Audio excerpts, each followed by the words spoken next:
一場前所未有嘅科技風暴正在東方醞釀並爆發。呢個唔僅僅係技術嘅迭代，更係一場關於未來話語權嘅爭奪戰。從春晚舞台上令人瞠目結舌嘅機器人方陣，到虛擬世界中以假亂真嘅多模態模型，中國科技正以一種勢不可擋嘅姿態，向世界宣告我哋唔再係追隨者，而係領跑者。除夕之夜，央視出版嘅冇 BOT 節目，俾咗全球觀眾一記響亮嘅科技重拳。20幾台語數科技嘅人形機器人，動作行雲流水，耍雙截棍、打醉拳，甚至同人類小朋友進行精準嘅格鬥對練。當嗰一排排中國機器人騰空而起，完成高難度嘅後空翻嗰時，就連老外都大呼太誇張啦吧！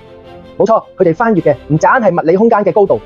更係西方長期以嚟喺高端機器人控制領域築起嘅技術壁壘。呢個絕非單純嘅舞台表演，而係全球首次亮相嘅高動態高協同集群控制技術。呢種技術為未來機器人喺工業、服務業嘅集群調度奠定咗堅實基礎。呢一個標誌着中國喺硬件集成與運動控制算法上已經具備咗顛覆現有產業格局嘅硬實力。如果話機器人展示咗中國科技嘅硬筋骨，咁接踵而至嘅 AI 模型則展現咗中國科技嘅強大腦。繼 DeepSeek 以極致性價比重塑全球大模型格局之後，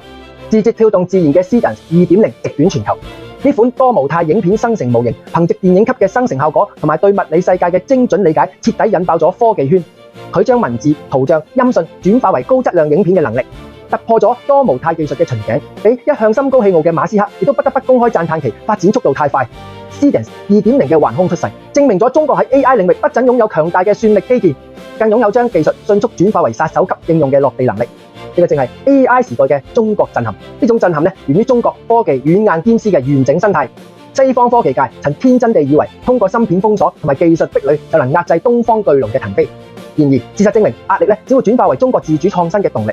從 DeepSeek 嘅底層架構突破到 Seedance 2.0嘅多模態革命，再到語樹機器人嘅實體賦能，中國已經形成咗條從算法到應用、從虛擬到實體嘅完整閉環。我哋睇到嘅係一個技術噴發、產業升級嘅黃金期，係一個屬於中國嘅 DeepSeek 時刻向全領域蔓延嘅歷史進程。呢一波 AI 與機器人嘅爆發絕非偶然，而係國家戰略引領與市場需求驅動嘅必然結果。